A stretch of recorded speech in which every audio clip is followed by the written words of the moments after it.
Dans Parashat Shoftim, la Torah nous dit, quand on fait la guerre avec une ville, on bloque l'accès pour la ville. On encercle la ville. Encercle. Encercle. On encercle la ville. Alors, on n'a pas le droit, hein, même dans une guerre, pas tout est légitime. Tu n'as pas le droit de leur détruire l'arrivée des eaux. Tu n'as pas le droit de leur détruire les arbres fruitiers. Un guerrier, qu'est-ce qu'il a envie de faire? De brûler les terrains agricoles, de détruire les arbres fruitiers, d'empêcher l'accès d'eau pour la ville. Et comme ça, la ville, tout de suite, tu les mets à plat et tu as gagné la guerre.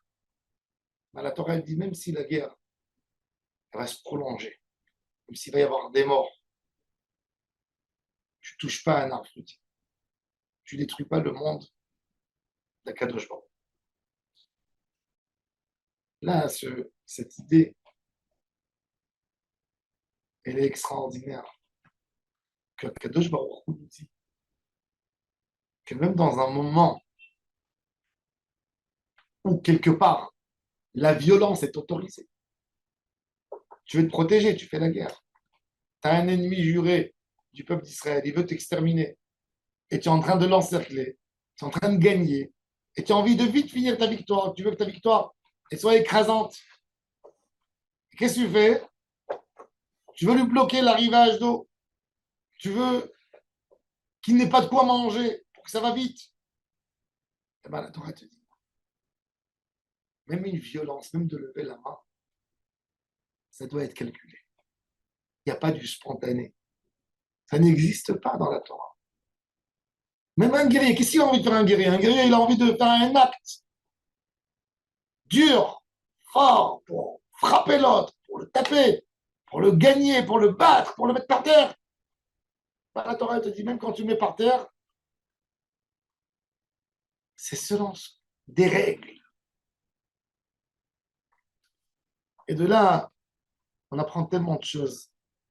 Il faut savoir, beaucoup de fois, des parents avec des enfants, surtout en vacances, les enfants, ils mettent en colère des fois les parents. Et on a envie de les éduquer. Et puis tu peux voir un père ou une mère qui s'emporte avec ses enfants. Et quand tu lui dis, mais pourquoi tu cries tellement fort? Il te dit, mais je suis en train de l'éduquer. Il ne faut jamais oublier que dans l'éducation, il y a des règles. Je dois l'éduquer. Je dois le gronder. Oui, tu as le droit de le gronder. Bien sûr que tu as le droit de le gronder. On te demande de le gronder. Comment gronder? Il y a des limites à tout. Il y a des règles. Quand en Sanhedrin, on frappait un rachat, à la Torah, elle vient justement, même là-bas, elle te dit, fais attention de ne pas lui ajouter un coup en plus. Parce qu'un coup en plus de ce qu'il mérite, c'est de la méchanceté. C'est humilié. Même avec les pires ennemis du Ham Israël, il y a des règles. Les ennemis du Ham Israël, ils savaient que pour empêcher les Juifs à rentrer dans une ville, ils plantaient des arbres fruitiers pour ne pas qu'on puisse les enlever. Pourquoi? Parce que dans la Torah, tout doit être mesuré. Il y avait un Rav, Rav Meir Hadash, que à la maison et à l'école où il était mashgiach, inspecteur, quand il y avait une remarque à faire à un de ses enfants ou à un de ses élèves, quand il faisait une bêtise, il attendait toujours quelques jours. Et jamais il faisait le reproche sur place. Et quand des fois il arrivait chez ses élèves, ça passait 5, 6 jours. Et l'élève lui a dit, mais Rav, mais si vous avez voulu me faire le reproche, il fallait me le faire sur place. Il a dit, sur place, tu m'as énervé. J'avais une colère personnelle qui était en moi de te voir faire ça. Et je ne voulais pas que dans mon reproche, j'associe cette colère. Je voulais que ce soit pur pour t'aider à surmonter, pour t'aider à devenir meilleur. Des fois, on pense que tu dis, mais si je vais dire un reproche plus tard, ça ne fera aucun effet. Et non, tu auras le temps de te calmer. Les mots que tu diras vont pénétrer dans le cœur de l'autre beaucoup plus fort que si tu criais et tu t'emportais au moment où tu as vu la chose. On ne perd rien d'être mesuré. Même dans une colère, il y a des règles. Je me rappelle jusqu'aujourd'hui, un jour, dans l'école où j'étudiais, ils ont décidé de changer la vaisselle. C'était des verres en plastique, comme dans tous les internats, des verres, des assiettes en plastique. Et déjà, ils étaient bien rayés. Les élèves étaient dégoûtés de boire et de manger dans ces assiettes. Et donc, l'école où on était, ils ont acheté des nouvelles assiettes, des nouveaux verres. Quand on est rentré midi pour manger, déjeuner, c'était beau, on était tous contents. Quand on a fini de manger, on a vu qu'il y avait des sacs, des cartons, avec des assiettes avec lesquelles on a mangé, les anciens. Il fallait les jeter à la poubelle. Donc il y a eu deux élèves, ils ont vu là-bas les choses, ils ont pris des cartons, ils les ont fait sortir en cours, ils ont voulu mettre tout leur haine. Ils prenaient les assiettes, ils les cassaient une après l'autre. Ils prenaient les verres, ils les jetaient sur le mur et ils cassaient. Ils n'ont pas vu le Rav, le Rosh Yeshiva était au, au deuxième étage, il regardait tout. Et puis après, quand il casse, il jette. Et à chaque élève, il vient, il prend lui aussi, il casse. Il est descendu en bas, il a noté tous les noms. Et il a dit les 15 élèves qui ont cassé, tous à la maison. Tous à la maison.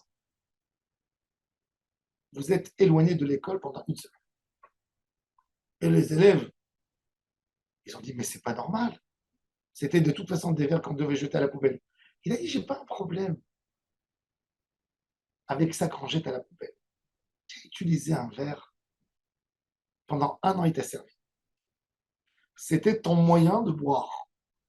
Maintenant, il ne te sert plus. Tu ne l'utilises pas. Est-ce que ça te permet de le prendre et de le casser d'une manière brutale? Prends-le et pose à la poubelle. C'est quoi? C'est pas parce que tu l'utilises pas que tu as le droit de le casser. Casser, c'est de la hashrata. C'est le nefesh qui n'est pas bon. Et pour moi, je ne peux jamais oublier cette leçon. Ça a été pour moi. Bon, moi, j'étais pas là-bas, mais de voir ça, c'est de comprendre quelque chose. Et si tu jettes à la poubelle, imagine-toi, tu as une chemise qui s'est tachée, tu as décidé, ok, allez, ça y est, tu ne veux plus la porter. Est-ce que ça te permet de prendre le tissu et de le déchirer et de te défouler avec? Non. Si tu vas dire, eh ben parce que de toute façon, je jette, je vais prendre un marteau, je vais casser en morceaux. Non. Ça, c'est de la avodazara. Ça, c'est des mauvaises midotes qui s'expriment. Et c'est ce que la Torah te dit. Tu fais la guerre avec ton pire ennemi. Tu fais ta guerre avec ton pire ennemi. Tu ne lui touches pas l'arrivée d'eau. Il y a des règles dans tout. Kadosh Baruch Hu nous demande de se mesurer à tout. C'est quoi la Torah? C'est qu'avant de bouger ta main, tu dois penser. Est-ce que c'est nécessaire ou c'est pas nécessaire? Comment je vais bien bouger ma main? Avant de lever tes yeux, tu vas penser. Avant de faire n'importe quel geste, tu dois penser. Il n'y a pas du spontané. Il n'y a pas une colère. Ça, c'est les midot tovot. C'est quoi les midot? Tout le moussard, toute la Torah qu'on utilise, elle doit nous aider à ne pas agir spontanément. C'est ça l'étude de la Torah. Si un homme il dit, ben, je me suis emporté, eh ben, c'est ce que la Torah elle lui dit. Alors la Torah elle lui dit, tout ce que je t'ai enseigné, ça ne t'a pas aidé. Comment tu t'es emporté? Mais c'est ça la Torah. Bon, on s'est emporté une fois, deux fois. On s'est emporté une fois, deux fois. Ben, l'idée de la Torah, c'est qu'il faut étudier plus de moussard pour nous aider justement à ne pas arriver là. À ne pas dire j'étais dans une bagarre, donc j'ai agi comme ça. J'étais dans une colère, donc j'ai agi. Et c'est ce que la Torah te dit. C'est pour ça que la Torah, elle te prend quoi? Des cas extrêmes d'une guerre. Que tu fais la guerre, il y a des règles. Même dans une guerre. Même là, tu vas faire attention. Et c'est que quand l'homme se met des règles qu'il est sûr de ne pas flanter et de ne pas sortir en dehors de la règle. Baruch Adonai Leolam. Amen.